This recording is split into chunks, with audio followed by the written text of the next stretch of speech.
Hello বন্ধুরা, কেমন আছেন সবাই? আশা করি সবাই ভালো আছেন। তো বন্ধুরা, আজকে তোমাদের জন্য আবার একটা খুশির খবর নিয়ে চলে এসেছি। কারণ কৃষক বন্ধু প্রকল্পে 1 কোটি টাকা কৃষকদের ব্যাংকের অ্যাকাউন্টে সরাসরি দিলেন মুখ্যমন্ত্রী মমতা বন্দ্যোপাধ্যায়। ঠিক এমনই একটা তথ্য উঠে এসেছে যে আজকে আপনাদের ব্যাংকের অ্যাকাউন্টে যাদের কৃষক বন্ধু রয়েছে তাদের কৃষক বন্ধু প্রকল্পের টাকা কিন্তু ঢুকে গেছে সরাসরি ব্যাংকের অ্যাকাউন্টে।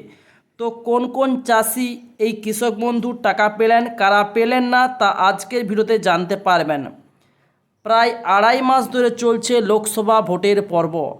আদর্শ আচরণবিধি লাগু থাকায় এই সময় কার্যত থমকে ছিল উন্নয়ন ও সরকারি প্রকল্পের সুবিধা প্রদানের কাজ।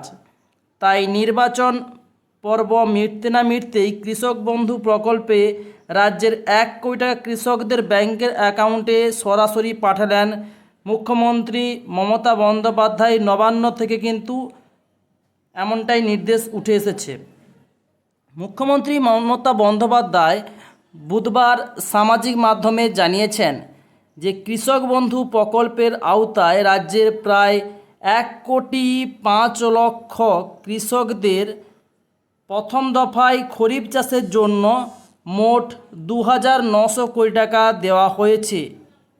কৃষকদের ব্যাংকের অ্যাকাউন্টে টাকা পাঠানোর প্রক্রিয়া শুরু হয়ে গিয়েছে, অর্থাৎ আজকে কিন্তু ব্যাংকের অ্যাকাউন্টে কিন্তু অনেকেরই টাকা চলে গেছে।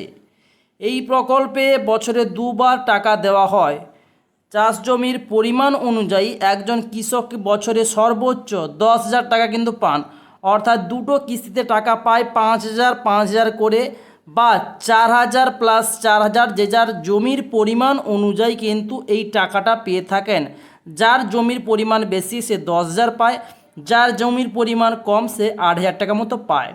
সর্বনিম্ন 4,000 টাকা করে কিন্তু সবাই পেয়ে থাকেন। দুটো কিস্তিতে বছর যদি টাকা দেওয়া হয় 4 প্লাস 4, অর্থাৎ বছরে কৃষক বন্ধুর জন্য আপনি এক একজন কৃষক 8,000 টাকা করে পান। এছাড়াও বাংলা শস্য বীমা প্রকল্পের আওতায় প্রাকৃতিক যদি বিপর্যয় হয় বা ফসলের ক্ষয়ক্ষতি হয়ে যায়, তার জন্য মুখ্যমন্ত্রী মমতা বন্দ্যোপাধ্যায় 2,10,000 কৃষকদের এই দফায় মোট 293 কোটি টাকা ক্ষতিপূরণ দেওয়া হয়েছে। অর্থাৎ দুটি প্রকল্প মিলিয়ে প্রায় 3,200 কোটি টাকা আর্থিক অনুদান কৃষকদের দিল রাজ্য সরকার। 2019 সালে এই দুটি প্রকল্প চালু করার সিদ্ধান্ত নেন মুখ্যমন্ত্রী। তারপর থেকে কৃষক বন্ধু প্রকল্পে এখনও পর্যন্ত মোট 18,238 কোটি টাকা অনুদান দেওয়া হয়েছে। এই প্রকল্পে একটা গুরুত্বপূর্ণ দিক হলো, কোনো কৃষক যদি 18 থেকে 60 বছর বয়সের মধ্যে মারা যান, তাহলে তার পরিবারকে এককালীন 2 লক্ষ টাকা কিন্তু ক্ষতিপূরণ হিসেবে কিন্তু দেওয়া হবে সরকার কাছ থেকে। অর্থাৎ কোনো কৃষক এই 18 থেকে 60 বছর বয়সের মধ্যে যদি মারা যায়, তার পরিবারকে এককালীন 2 লক্ষ টাকা অনুদান পাওয়ার ব্যবস্থা করেছেন এই কৃষক বন্ধু প্রকল্পের আওতায় যারা নাম নথিভুক্ত করে রেখেছেন। মুখ্যমন্ত্রী আরও জানিয়েছেন, এখনও পর্যন্ত মোট 1,12,000 কৃষকের পরিবারে এই খাতে মোট 2,240 কোটি টাকা দেওয়া হয়ে গেছে। আর বাংলা শস্য বীমা প্রকল্পে এখনও পর্যন্ত প্রায় 1 কোটি কৃষক 3,133 কোটি টাকা পেয়েছেন। এই বিমা প্রকল্পের সুবিধা পাওয়ার জন্য কৃষকদের প্রিমিয়াম বাবদ কোনো টাকা দিতে হয় না, রাজ্য সরকারই তা দিয়ে দেয়। আলু চাষিদের অবশ্য এতদিন অল্প টাকা প্রিমিয়াম বাবদ দিতে হতো। এবারে রাজ্য বাজেটে তাও তুলে দেওয়ার কথা ঘোষণা করা হয়। ফলে আগামী মরশুমে আলু চাষিরা কোনো প্রিমিয়াম না দিয়ে বিমার সুযোগ পাবেন।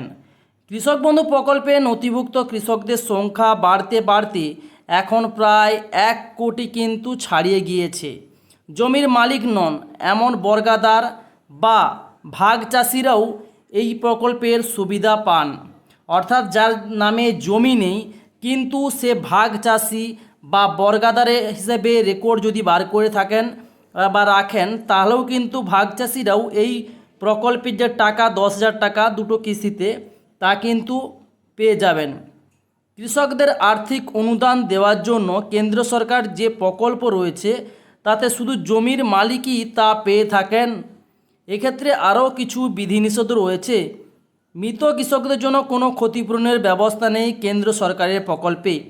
এসব কারণেই রাজ্যের প্রকল্প উপভোক্তাদের সংখ্যা কেন্দ্র প্রকল্পের উপভোক্তার সংখ্যার প্রায় দ্বিগুণ বলে মনে করছেন ওয়াকিবহল মহল।